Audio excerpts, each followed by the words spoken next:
It's a it's an international world, globally connected world. The second languages become increasingly important. Even in the UK, everyone speaks in English, but I will argue that if you can speak another language, you will understand the other people more. You understand the other part of the world much better. So today we're going to look at which language the UK needs most and why. We're going to do some analysis on this. So let's just look into the first chart. The first chart tells us the percentage of company rating this language as useful for their organization. So it's like in the corporate settings, which language is useful in general. Almost half of companies says French is the very useful language, and German comes to next. And so French and German are very important for organizations in the UK, which isn't surprising because France and Germany are the two biggest economic in European Union. So that's definitely very, very, very normal.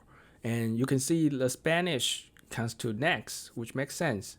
And here, one thing we can take a look is Mandarin Chinese is the fourth place, which is the highest place that language is not European languages.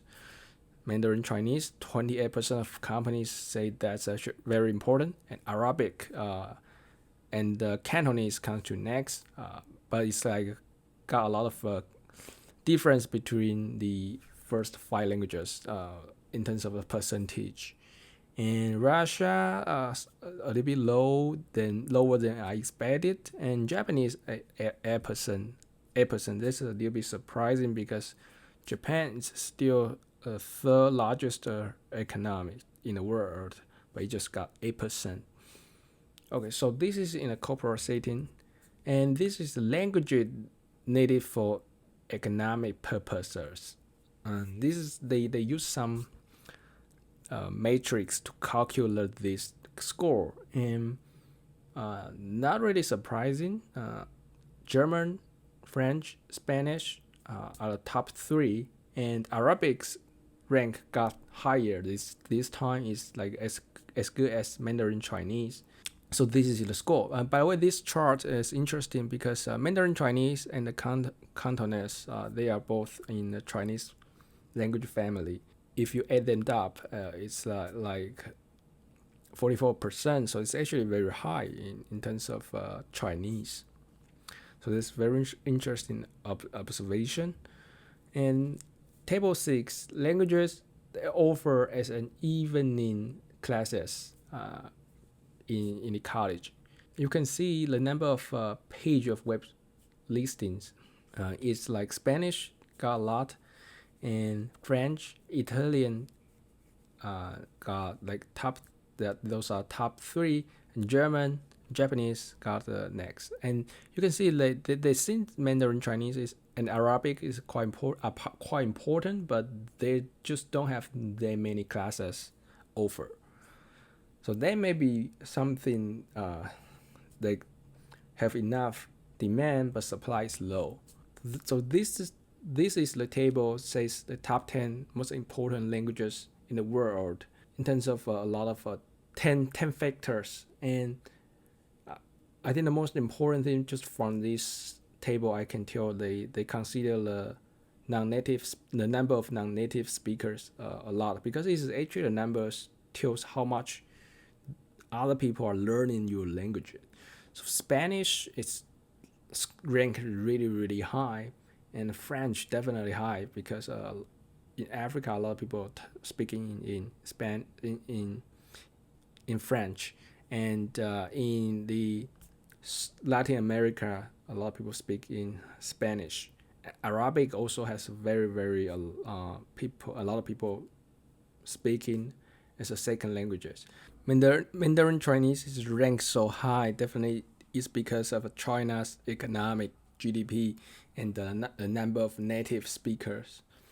And yeah, that's the ranking. And we can see Japanese is ranked 10th, which is still not bad. Okay, so this is the skills that the UK's adult population they think they can speak their languages well enough to hold a conversation. And 75% of people couldn't speak any of second languages, which is not good. I mean, definitely, we probably need more people to learn second languages. There was comes with a lot of benefits. Okay, so French is the most widely spoken language in the UK, second language in the UK, French. Consider French and the UK are kind of they have a lot of histories in terms of loan words or like cross lexicon exchange. So that's definitely not surprising. And France and the UK, their economic ties is pretty close. As you can see, Arabic are considered very important from previously slides, but only 1% per people can speak Arabic, and probably a lot of them are Arabic descendants. And also Mandarin Chinese is also considered very important, but only 1% of people can speak. And definitely those 1% of people highly likely are Chinese descendants. All right, so that's the thing. So we can see there are some languages considered important, but not many people can speak that well.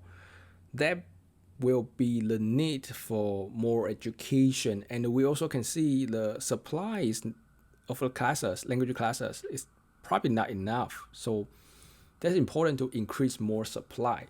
Yeah, so that's it for today. If you would like to receive more videos like this, don't forget to subscribe. Your subscription is my greatest encouragement to make more videos like this. And other than that, take care. Until next time.